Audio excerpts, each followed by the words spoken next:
बच्चों यहां पर हमसे पूछा गया है कि जांच कीजिए कि निम्न द्विघात समीकरण है, यानी कि हमारा ये समीकरण है जो, क्या ये द्विघात समीकरण है, हमसे ये पूछा गया है। तो बच्चों इसके लिए हम क्या करें कि पहले इनकी और यहां पर इसकी मल्टीप्लाई करते हैं।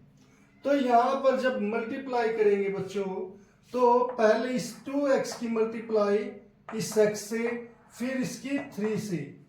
तो हम लिखेंगे 2x इंटू x, पहले इसकी मल्टीप्लाई इससे, अब ये है माइनस बच्चों 2x की मल्टीप्लाई 3 से इंटू 3।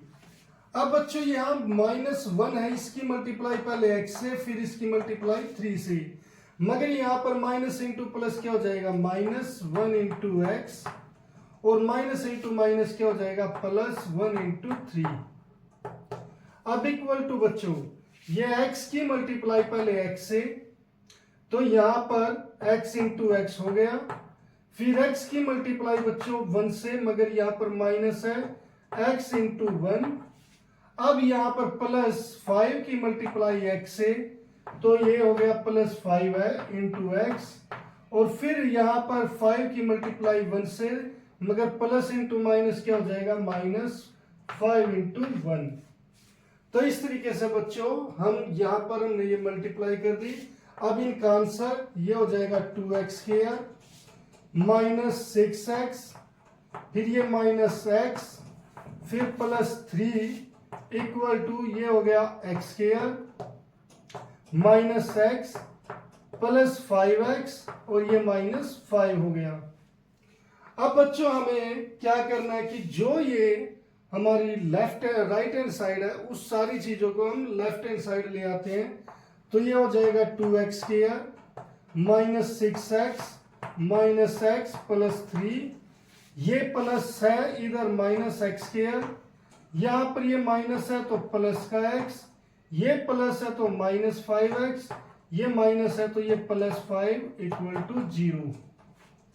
अब यहां पर बच्चों ये 2x² -x² है, तो 2x² में से एक x² गया, तो कितना रह गया, एक x² रह जाएगा, वो प्लस का, क्योंकि दोनों के साइन अपोजिट थे बच्चों। यहां पर ये प्लस का और ये माइनस, जब साइन अपोजिट होते हैं तो क्या होता है, वो चीजें घट जाती है, तो घट गई।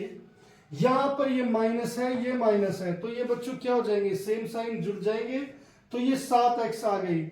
मगर यहां पर एक और माइनस का है, तो ये भी सेम साइन हो गए, तो ये 7 और 5 12x हो गई। मगर यहां पर ये प्लस का x है, ये घट जाएगा, क्योंकि माइनस और प्लस यानी कि साइन अपोजिट हो जाते हैं तो घट जाते हैं। तो 12 में से एक गए, ये कितने रह गए, 11x, वो भी माइनस के।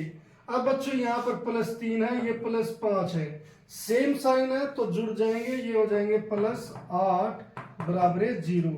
तो बच्चों यहां पर x² हमें मिल गया, जो x की पावर अगर सबसे बड़ी पावर 2 है तो वो क्या हो जाता है, द्विघात समीकरण। तो इसलिए बच्चों हम लिखेंगे हाँ यह एक द्विघात समीकरण है, एक द्विघात समीकरण है।